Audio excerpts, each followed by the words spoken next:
எங்க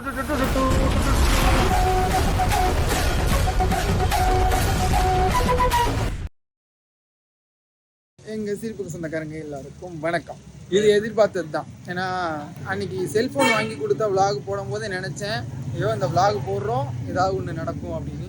அதே மாதிரி அதோட விளைவு இப்போ வந்து அம்மாவை ஹாஸ்பிட்டலுக்கு கூட்டு போக வேண்டிய நிலைமை ஆயிடுச்சு. அம்மாவுக்கு வந்து உடம்பு சரியில்லை, ரொம்ப நாளாகவே இடுப்பு வலி அப்படின்னு சொல்லிட்டு இருந்தாங்க. அது இப்போ கொஞ்சம் சிவியர் ஆனதுனால திருநெல்வேலிக்கு ஒரு ஹாஸ்பிட்டலுக்கு கூட்டு போயிட்டு இருக்கோம். என்ன பிரச்சனைன்னு தெரியல. அது மாதிரி பேங்க் வேலையும் ஒன்று இருக்குது. நிறைய விஷுவல் ஃபுல்லாகவே அம்மாவை மறைச்சிட்டோம் போல். இது அம்மா பின்னாடி வந்துட்டு இருக்காங்க. என்ன அப்டேட்டுங்கிறதெல்லாம் ஹாஸ்பிட்டல் போனால் தான் தெரியும். போயிட்டு என்ன அப்டேட்டுன்னு அப்டேட் பண்ணுறோம். சலாம்.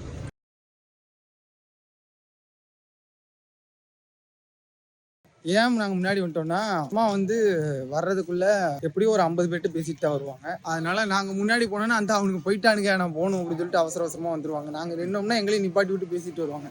அதனால தான் இப்போ எப்படியுமே போகிறதுக்குள்ளே ஒரு 2 பேர்ட்டையாக பேசுவாங்க. நான் காட்டேன். இப்போ தான் ஒருத்தர்கிட்ட பேசி முடித்தாங்க. அங்கே வர்றவர் வந்து டாக்டர், ஊர் டாக்டர், நம்மளுக்கு ரொம்ப பழக்கமான ஒருத்தர். அம்மா வந்து நிறைய குழந்தைங்கள வளர்த்தாங்க இல்லையா, அதில் அவங்க குழந்தையும் ஒருத்தங்க. டாக்டர் வீட்டு குழந்தையா இருந்தாலும் நம்ம வீட்டில் பழைய சோறு முதல் கொண்டு சாப்பிடுவோம். அந்த அளவுக்கு நம்ம கூட ரொம்ப ஜெல்லான பையன் சந்தோஷ், அந்த பையன் பேர். அவனை அம்மா தான் வளர்த்தாங்க 6 மாதத்துலேருந்து ஒரு 3 வயசு வரைக்கும். அதுக்கப்புறம் அவங்க ஊருக்கு போயிட்டாங்க, திருநெல்வேலி போயிட்டாங்க. அதனால பார்க்கவே முடியல. ஆனால் இப்போவுமே அம்மாவை பார்த்தோன்னா அத்தைன்னு சொல்லிட்டு ரொம்ப பாசமாக இருக்கக்கூடிய இப்போ 11th 12th படிக்கிறான்னு நினைக்கிறேன். இதுவும் நிறைய பேர் லைஃப்பில் நடந்திருக்கும். நம்ம எந்த ஊருக்கு போகிறோமோ, ஃபார் எக்ஸாம்பிள் நம்ம இப்போ திருநெல்வேலி போனோம், அந்த பக்கம் போனால் திருச்செந்தூர் போகலாம். இப்போ வந்து நாங்கள் வரும்போது ஒரு திருநெல்வேலி பஸ் கரெக்டாக எங்களை கிராஸ் பண்ணி போயிடுச்சு. அதுக்கப்புறம் 3 திருச்செந்தூர் பஸ் போயிடுச்சு. இன்னும் ஒரு திருநெல்வேலி பஸ் கூட வரல. இதுவும் எல்லாருக்கும் நடக்கும் தெரியுமா? நம்ம எந்த ஊருக்கு போகிறோமோ அந்த ஊர் பஸ் மட்டும் வரவே வராது கடைசி வரைக்கும். பாப்போம் இன்னும் எவ்வளோ நேரம் ஆகுது. 3 பஸ் போயிருக்கு இப்போ வரைக்கும் திருச்செந்தூர் பஸ்ஸு. நீ எத்தனை பஸ்ஸு கிராஸ் பண்ணி போகும்போது நியாயம் பண்ணுறது இதுங்க தான். இந்த ஆடு அங்கேயும் இங்கேயும் ஓடிக்கிட்டு ஜாலியாக அவங்க பாட்டுக்கு விளையாடிக்கிட்டு ரோடுன்னு பார்க்கறது கிடையாது, எதுன்னு பார்க்கறது கிடையாது. ஏற்கனவே ஒரு பஸ் நிறுத்தாமல் போயிட்டான், அதனால இது வீடியோ எடுக்கும். இவன் நிறுத்தாமல் போனானான்னு பார்ப்போம். அங்கேயே இறக்கி ஏற்றிட்டானா?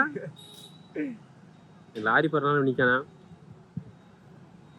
நிறுத்தலைன்னா கம்ப்ளைண்ட் பண்ணுவோம். 1 2 3 நிறுத்த மாட்டாங்க. ராஜபாளையம் நிப்பாட்டம். ராஜபாளையம் இவன் நிக்காம போனா கேஸ் கொடுக்கலாம்ல, அது மாதிரி இருக்கு. இந்த லாரிக்காரன் மெல்ல வந்து நின்றுவான், அடிச்சு வீரா வேத்த பக்கம் கை கூட ஓட்ட கடிச்சாலும் சொல்ல முடிஞ்சு. ஓட்டக்கன்னா நீ யாரும் ஒழிஞ்ச முடியாது. ஆமா, ஓட்டக்கு பண்ணிட்டானா அவன் நிக்க மாட்டான்னு அர்த்தம்.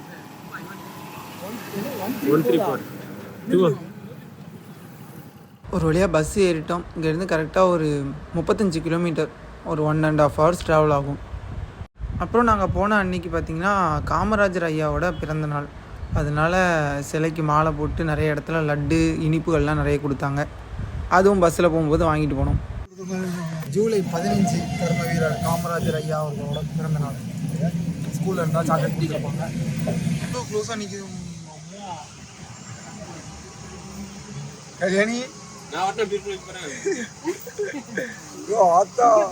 எல்லாம் கை யாராவது நீட்டாங்க முடிஞ்சு.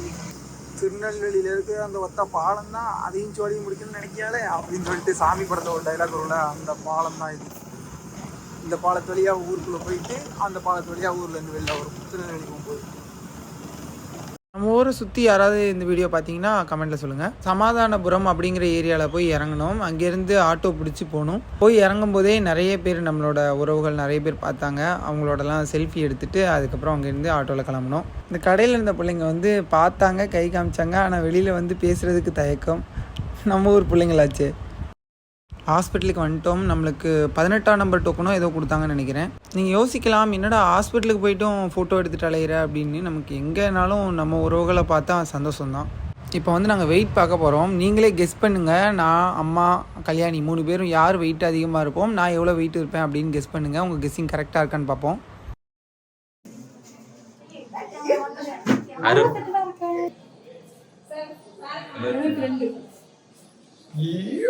அப்புறம் அம்மா ஊசி ஏதாவது குத்திடுவாங்கன்னு பயத்திலே வெளியில் ஓடினாங்களா. ஊசி இருக்குது வாங்கன்னு சொல்லி ஏமாற்றி பார்த்தோம். இன்ஜெக்ஷன் 4 இன்ஜெக்ஷன் இருக்கான். சும்மா இல்லையா ஊசி எழுதியிருக்காங்கம்மா.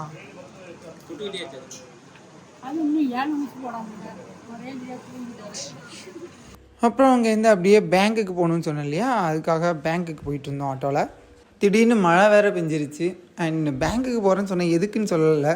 அன்பனும் ஆயுதம் நீங்கள் ஃபேனாக இருந்தீங்கன்னா கண்டிப்பாக பாருங்கள். சிறிய சேர்த்து வச்ச காசை வந்து இப்போ எடுக்க போகிறோம். ஏன்னா வெப் சீரிஸ் ஆரம்பிக்கிறதுக்கு எங்களுக்கு வேறு வழி தெரியல. அது போக நகையெல்லாம் வச்சோம்ல, அதுக்கெலாம் வட்டி கட்ட வேண்டியிருக்கு. அதனால இப்போ வேறு வழி இல்லாமல் அம்மா சேர்த்து வச்ச காசை எடுக்க போகிறோம். இதுவும் எடுத்துட்டோன்னா வேறு ஆப்ஷனே கிடையாது. அதுக்கப்புறம் இந்த கூகுள் மேப்பை நம்பினா சீரியலியாக தான் செய்வோன்றது கரெக்டாக இருக்குது. கூகுள் மேப்பை நம்பி நாங்களும் வந்துட்டோம். வந்து பார்த்தா இங்கேருந்து ஷிஃப்ட் ஆகிடுச்சு அப்படின்ட்டாங்க. ரொம்ப நாளுக்கு முன்னாடி ஷிஃப்ட் ஆகிடுச்சா. கூகுள் மேப்பில் இன்னும் அப்டேட் பண்ணாமல் இருக்காங்க. அதனால இப்போ மலையில் நனைஞ்சிக்கிட்டு போக வேண்டியிருக்கு. ஆமாம், அங்கே இந்த இடத்துக்கு போயிருப்போம்ல, ஆட்டோலேயே போயிருப்போம்ல. இப்போ நடக்க விட்டாங்கல்ல, அவங்க வேற ஒரு 3 கிலோமீட்டருக்கு 150 ரூபா கேட்குறாப்புல. அதுலேயும் அவர் சொன்ன இடம் வேறையா, நாங்கள் போகிற இடம் வேறையா, அதனால எக்ஸ்ட்ரா சார்ஜஸ் ஆகும்ட்டாரு. வேற ஒரு காரணம் நினச்சிட்டாரு போல. அப்புறம் ஏழை ஓலன்னு பேசினதுக்கு அப்புறம் தான் அமைதியாக இருக்காரு.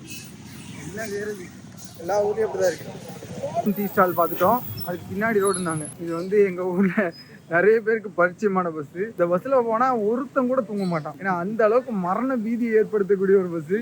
கோபி சுதாகர் இதில் ஆயிட்டு ஓட்டுறா அந்த மாதிரி தான் பஸ்ஸு எப்பவுமே போகும். செல்லம் பஸ்ஸு எந்த டிரைவராக இருந்தாலும் அப்படியே ஓட்டுவாங்க. அப்பா டூரிஸ்டம் அட்டெம்ப்ட் ஃபெயிலியர். இதுலேருந்து ஒரு விஷயம் தெரிஞ்சுக்கிட்டேன், அதை உங்களுக்கு சொல்லிக்கிறேன். நம்ம யூனியன் பேங்க்கில் மட்டும்தான் இந்த ரூலா, இல்லை எல்லா பேங்க்லையும் இந்த ரூல் தானான்னு தெரியல.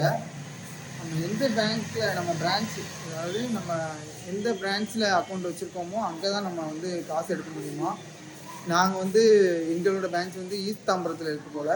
அதனால் நீங்கள் அங்கே தான் காசு எடுக்கணுன்ட்டாங்க. இப்போ அட்டெம்ப்ட் ஃபெயிலியர். அம்மா வந்து காசு எடுக்க முடியாமல் வந்து வேஸ்ட்டாக போச்சு. இனிமேல் காசு எடுக்க முடியாதுன்னு சொல்லிட்டாங்க. ஸோ நம்ம இது தெரிஞ்சுக்கோங்க, உங்கள் பிரான்ச் என்னவோ அங்கே மட்டும் தான் காசு எடுக்க முடியுமா. ஃபஸ்ட்டு 20,000 ரூபா தான் எடுக்க முடியும்னாங்க. அப்புறம் அது கூட எடுக்க முடியாதுட்டாங்க. அப்புறம் ஏடிஎம் கார்டு கொடுக்கலாமான்னு கேட்டோம். ஏடிஎம் கார்டு கூட அப்ளை பண்ண முடியாது.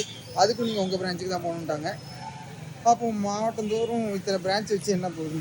அந்தந்த பிரான்ச்சுக்காரங்களுக்கு மட்டும்தான் கொடுப்பாங்கன்னா அப்புறம் தமிழ்நாடு ஃபுல்லாக எங்கள்கிட்ட கிளை இருக்குன்னா எதுக்கு ஆட் பண்ணுறாங்கன்னு தெரியல. City union bank.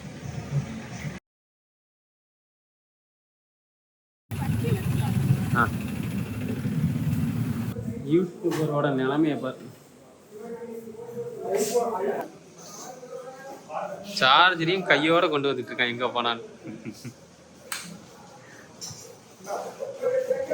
ஆமா, நான் சைவம் இல்லையா, நான்வெஜ் மட்டும் தான் இருக்கான். இந்த கடையில் சர்வீஸ் இல்லை. அந்த ஓனர் என்ன நல்லா சிரித்து பேசினாப்புல, அதுக்காக மென்ஷன் பண்ணிக்கிறேன். அப்படியோ வந்து கிட்டத்தட்ட ஒரு 4 கிலோமீட்டர் நடந்துருவோம் போல மொத்தமாக சேர்த்து இருக்குங்களா. எப்படியோ எங்கள் அம்மா கூட ஒரு பயணத்தை பண்ணி முடிச்சிட்டேன் அப்படிங்கிற ஒரு சின்ன திருப்தி மட்டும் இருக்குது. ஏன்னா மற்ற யார் கூட போனனாலும் நிறைய பயணங்கள் வாய்ப்பு இருக்குது. கல்யாணம் கூட சுற்றுறதுக்கோ யார் கூட. எங்கள் அம்மா எங்கேயுமே வர மாட்டாங்க. அவங்க என் கூட சுற்றுற ஒரே இடம் பார்த்தா இந்த மாதிரி ஹாஸ்பிட்டல் தான். நிறைய பேர் நினைப்பீங்க, என்னடா விளாக் ஆரம்பத்துலேருந்து சிரிச்சுட்டே இருக்கோம், உங்கள் அம்மாவை ஹாஸ்பிட்டலுக்கு கூப்பிட்டு போகிற அந்த நினப்பு இருக்கா இல்லையா அப்படின்ற மாதிரி நினைப்பீங்க. உங்களுக்கெல்லாம் அப்படி தோணும். ஆனால் என்னை பொறுத்த வரைக்கும் எங்கள் அம்மா எங்கள் கூட வர ஒரே இடம் பார்த்தா ஹாஸ்பிட்டல் மட்டும்தான். அதுக்காக மட்டும்தான் அவங்க வீட்டை விட்டு வெளில வருவாங்க, இவ்வளோ தூரம்லாம் வருவாங்க. அதை தாண்டி வெளியில் எங்கேயாவது சினிமாவுக்கு போகிறோம், சரிம்மா சினிமாவுக்கு போகிறோம் இல்லை வெளியில் எங்கேயாவது போகிறோம் அப்படின்னு எங்கே கூப்பிட்டாலும் வரவே மாட்டாங்க. அதனால் ஸோ இந்த பயணம் எங்களுக்கு ஹாஸ்பிட்டலுக்கு போகிறோம் அப்படிங்கிற ஒரு விதத்தில் வருத்தமாக இருந்தாலும் அம்மாவோட ட்ராவல் பண்ணுறோம் அப்படிங்கிற ஒரு சின்ன சந்தோஷமும் இருக்குது. அதனால் இந்த பயணமும் இன்பத்திலும் சின்ன இன்பம் அப்படிங்கிற மாதிரி. பாளையங்கோட்டையிலேருந்து சமாதானபுரம் வரைக்கும் நடந்தே வந்திருக்கோம். நாங்கள் நடந்தது மட்டும் இல்லாமல் பாவம் அம்மாவே பாவம். நான் ஆட்டோவில் போகலான்னு சொன்னேன். வேலைக்காரங்களாக இருந்தீங்கன்னா கண்டிப்பாக இந்த இடம் உங்களுக்கு தெரிஞ்சிருக்கும். இங்கே இருந்து லெஃப்டில் போனால் திருநெல்வேலி புது பஸ் ஸ்டாண்ட், நேராக போனால் ஜங்ஷன், இப்படி போனால் திருச்செந்தூர். ஒன்றும் இல்லை, இப்போ வரும்போது இதே சினாரியோ தான். பஸ்ஸு நாங்கள் போகும்போது எங்களை தாண்டி எங்கள் பஸ்ஸு போகுது. இப்போ அதுக்கடுத்து அங்கேருந்து நிறைய பஸ் வந்துடும், எங்களுக்கு வர வேண்டிய பஸ் வராது. பாரு எவ்வளோ நேரம் நிற்க போகிறோமோ.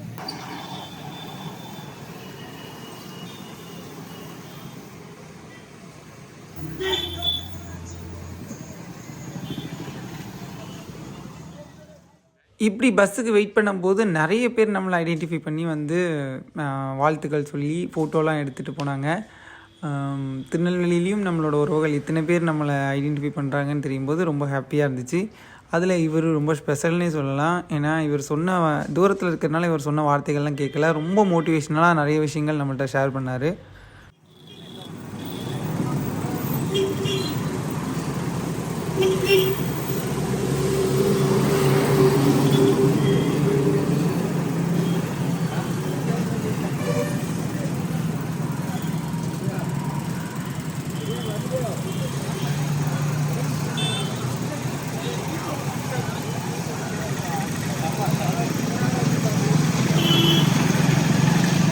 ஆப்போசிட்டில் ஒரு க்ரீன் ட்ரெண்ட்ஸ் இருந்துச்சு. அங்கே வேலை பார்க்குறவங்க மேலேருந்தே கை காட்டிகிட்டே இருந்தாங்க ரொம்ப நேரமாக. அப்புறம் அதில் ஒரு 2 பேர் தைரியமாக நம்மக்கிட்ட ஃபோட்டோ எடுக்க வந்தாங்க. ஸோ அவங்க ரோடு கிராஸ் பண்ணி வரணும் அப்படிங்கிறதுனால நம்மளே போயிட்டு ஃபோட்டோ எடுத்துகிட்டு வந்தோம்.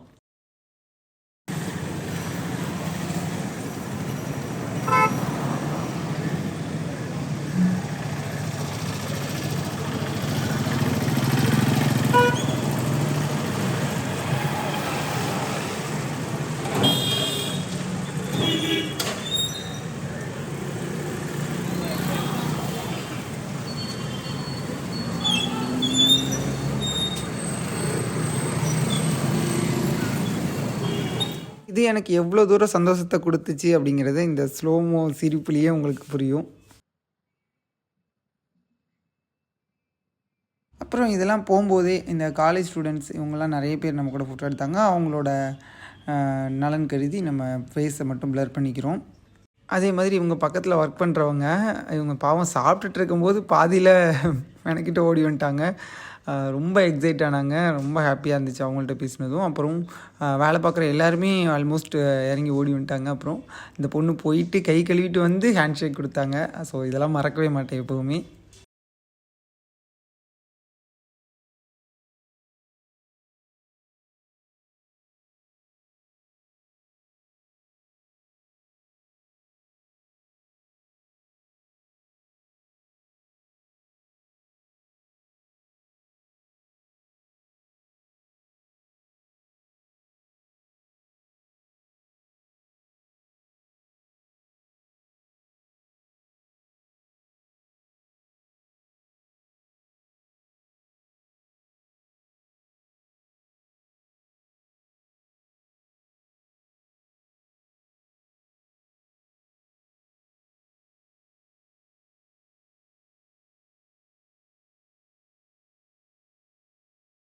அவங்களோட ஹாப்பினஸ்ஸை இந்த நடையே சொல்லும் பாருங்க.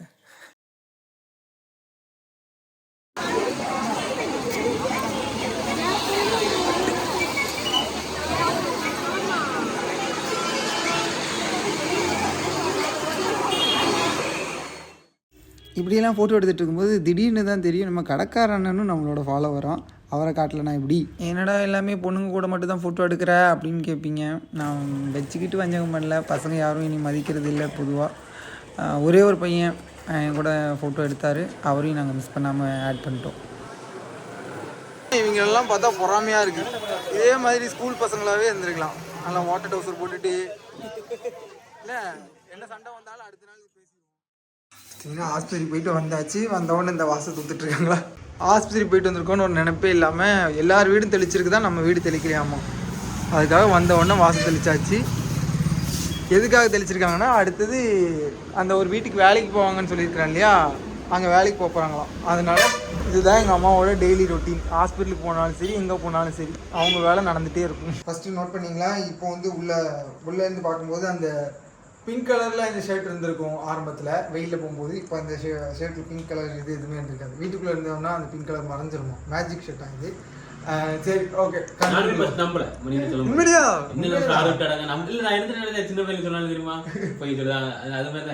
சட்டை மறைச்சுனேன். அதுக்கு பேர் தான் வெளியே வரோம் ரோஸ் கலர்ல ஆச்சு. இன்னைக்கு ஹாஸ்பிட்டலுக்கு போயிட்டு வந்த அப்டேட் என்னன்னு பார்த்தீங்கன்னா நிறைய டேப்லெட் கொடுத்துருக்காங்க. ஹெல்த் வைஸ் அம்மாவுக்கு மேஜரா எதுவும் இஷ்யூ இல்லை. ஆனா அந்த இடுப்புல வலி இருக்கு, கால்ல இருந்தே ஒரு மாதிரி வலிக்குதுன்னாங்க. எதனால ஹாஸ்பிட்டலுக்கு கூட்டு போற அளவுக்கு போச்சுன்னு பார்த்தீங்கன்னா 1 மந்த்தாவே இந்த வலி இருக்குன்னு சொன்னாங்க. நேத்து நைட்டு எனக்கு தூக்கம் சுத்தமா வரல. நான் போன் வச்சு நோண்டிட்டே இருந்தேன். அப்புறம் டிவி போட்டு தான் பார்த்துட்டு இருந்தேன். அப்பதான் நோட் பண்ணேன், ரொம்ப நேரம் எழுந்து உட்காந்துட்டு இருந்தாங்க வலிக்குதுன்னு சொல்லிட்டு. அப்புறம் அங்கங்க நான் அலைஞ்சிட்டே இருந்தாங்க. என்னமான்னு கேட்கும்போது இப்படி வலி தாங்க முடியல அப்படின்னாங்க. அம்மா எப்பவுமே காலையில 5 மணிக்கே எழுந்துச்சு வேலை பாக்குறவங்க. அப்ப நைட்டு தூங்கலன்றப்போ உடம்பு எவ்வளவு டயர்டா இருக்கும்னு புரிஞ்சுக்கிட்டு தான் நான் சீரியஸான நேரத்துல எல்லாம் கல்யாணம் எப்பவுமே சிரிக்கக்கூடியது வழக்கம். இதுக்காக இதை வந்து விளாகா போடுறேன் அப்படின்னு பாத்தீங்கன்னா, நம்ம டான்ஸ் ஆடுறது சுத்துறது இதெல்லாம் பார்த்து குழந்தைங்க கெட்டு போயிடும் அப்படின்னு சொல்றேன் நிறைய அதிமேதாவிகள். இதையும் பார்த்துட்டு இந்த மாதிரி இதை வீடியோ போடுறது மூலமா நம்மளோட அப்பா அம்மாவையும் நம்ம கேர் பண்ணி பார்த்துக்கணும் அப்படின்னு சொல்லிட்டு எடுத்துக்கோங்க. நல்ல உள்ளங்கள் நிறைய பேர் இருக்கீங்க. அவங்க எல்லாருமே அம்மாவை வீடியோவில் பார்க்கணும்னு நிறைய ஆசைப்பட்டீங்க. என்னோட பேட் லக் அம்மாவை இந்த மாதிரி ஒரு விளாகில் காட்ட வேண்டியதா போச்சு. அம்மாவை ஹாஸ்பிட்டலுக்கு கூட்டு போயிட்டு வந்ததுக்கு அப்புறம் அம்மா ஹெல்த் வைஸ் கொஞ்சம் சாட்டிஸ்ஃபைடா இருக்காங்க. எல்லாரோட பேரண்ட்ஸுக்குமே இப்போ வயசாகிட்டு இருக்குன்றப்போ நம்ம அவங்க ஹெல்த்தில் கான்சியஸாக இருக்கிறது ரொம்ப முக்கியம்.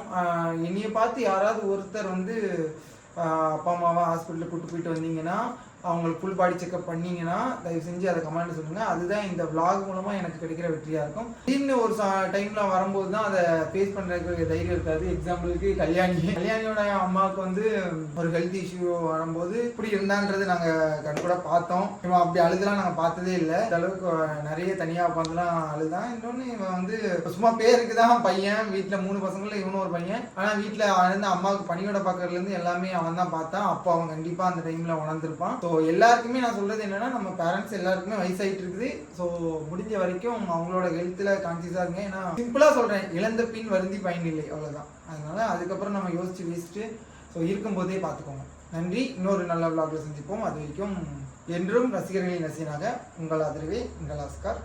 சிரிப்பு சொந்தக்காரங்க எல்லாருக்கும் நன்றி.